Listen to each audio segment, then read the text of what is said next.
In a moment, I'll be joined by Kentucky Senator Rand Paul. He was the big winner of the CPAC straw poll this weekend. But before we bring him in, is there a rift developing between Senator Paul and his Texas colleague, Ted Cruz? Let's take a look. Rand Paul said, some on our side are so stuck in the Cold War era, they want to tweak Russia all the time, and I don't think that's a good idea. What's your reaction to that? I'm a big fan of Rand Paul. He and I are good friends. I don't agree with him on foreign policy. I think U.S. leadership is critical in the world. And I agree with him that we should be very reluctant to deploy military force abroad. But I think there is a vital role, just as Ronald Reagan did. When Ronald Reagan called the Soviet Union an evil empire, when he stood in front of the Brandenburg Gate and said, Mr. Gorbachev, tear down this wall, those words changed the course of history. The United States has a responsibility to defend our values. All right, here to respond to this and much more is Kentucky Senator Rand Paul. First of all, Senator, congratulations. Your reaction, big, dramatic straw poll victory 2 years in a row by a very significant margin. What's your reaction to that? Well, you know, I'd always rather get first than second. And okay. So somebody asked me over the weekend, they said, do you think these straw polls are important? And I said, well, only if you get first. If you get second, yeah, not so important. But no, we're excited about it. As you've been there, there are thousands of young kids there, and it is really exciting. And you do feel that energy of all these college kids and some a little older than college. What do you think it is about your message? And your dad always, to his credit, he always did well at CPAC and the straw polls. What is it about your message that you think is appealing to this younger CPAC crowd? Well, the thing about it is, if you talk to kids, my kids included, they're on their cell phone all the time. Their whole life revolves to their cell phone. I laughingly say that sometimes we'll text our kids when they're in the basement and say, where are you? And it's like, Dad, I'm in the basement, you know. So there's a lot of communication through their cell phone, and I think they don't understand why the government would be able to collect their records or look at their phone records without a warrant or without a suspicion. So they're very attuned to the NSA scandal. Well, you really have taken on, excuse me, my voice is still shut. You really have taken on a lot of issues, and one is outreach. The second one is the NSA. Third, going after the president.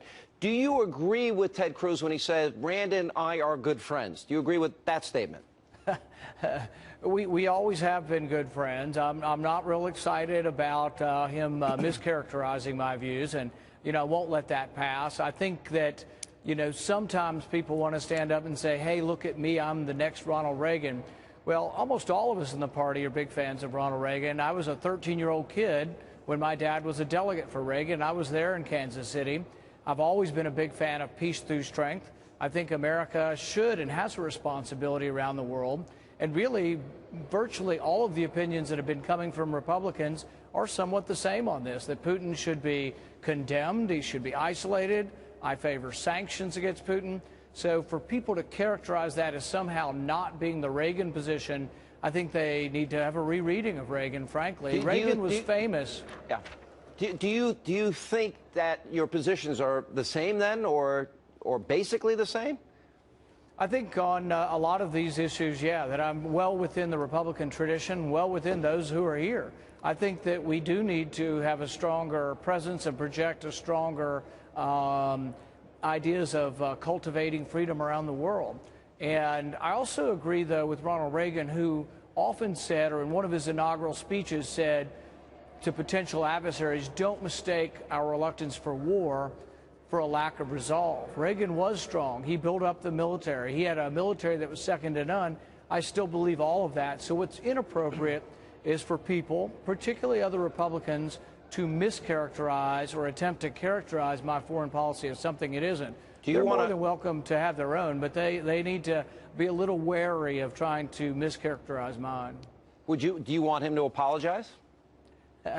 No, I'll settle for maybe he just needs to work on presenting his own ideas. Okay. I think that one of the things Reagan was big on was the 11th commandment. Our party gets bigger if we try to include more people in it and not be so divisive. Yeah, all right. Moving on. Do you agree with me, for example, Crimea, which is a big issue in my mind? I think it's a geopolitical bit of an earthquake, and I think it's only the beginning.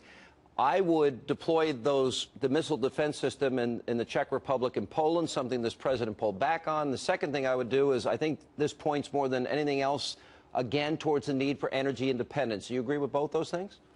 Absolutely. I think we should deploy the missile defense system, but I think Europe should pay for it. I also think that energy independence and export of energy is important. I think the president could immediately do some things to free up.